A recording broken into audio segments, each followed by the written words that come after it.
Some more reaction to this story around Westpac. Live to Nationals MP Keith Pitt. Thanks for your time. What do you make of these claims?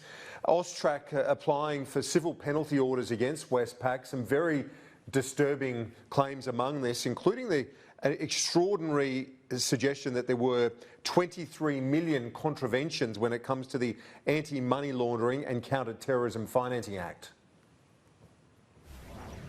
Well, it's great to be with you, great to be with your viewers. This is obviously a concerning development.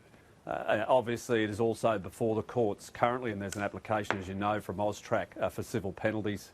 So I won't comment on the specifics of that particular case.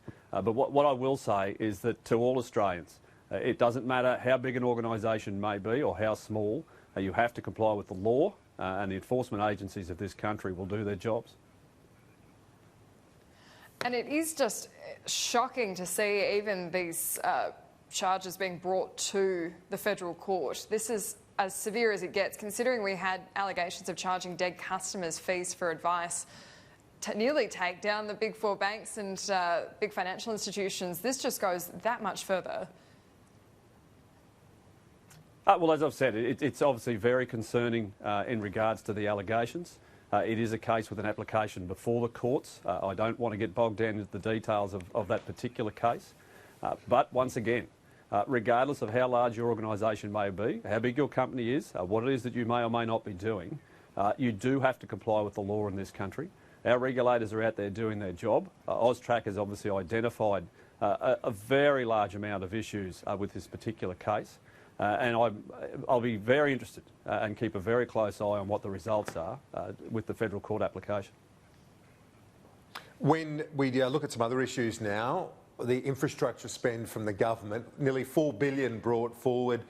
Are you encouraged by this, and does it vindicate the Labor suggestions in recent months that more needed to be done to boost the economy in the short term? Kieran, I'm a practical guy. I mean, this is good news, but the reality right across the country is that state governments are the ones that build infrastructure. State governments are the ones that organise or do the detailed design, or the ones that issue tenders and award contracts and build roads and build bridges.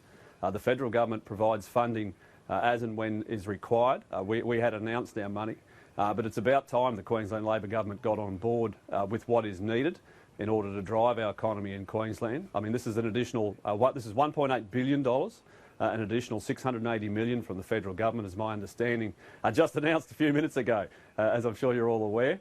But this is good news for our regions, it's good news for the capital city, it's good news for jobs, and it is about connecting infrastructure, which is so important for every other business and every individual that drives on our roads.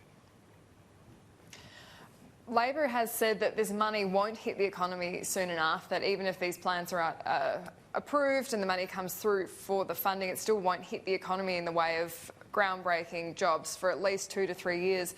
Is this enough to kickstart the economy? Well, I think you need to look at the multiplier effect. I mean, we have a $100 billion infrastructure plan across the economy. We're doing a lot of work, particularly with things like the inland rail. Once again, I'm pleased that Queensland's finally come on board, the last state to sign up with the intergovernmental agreement which will allow the inland rail to proceed into Queensland.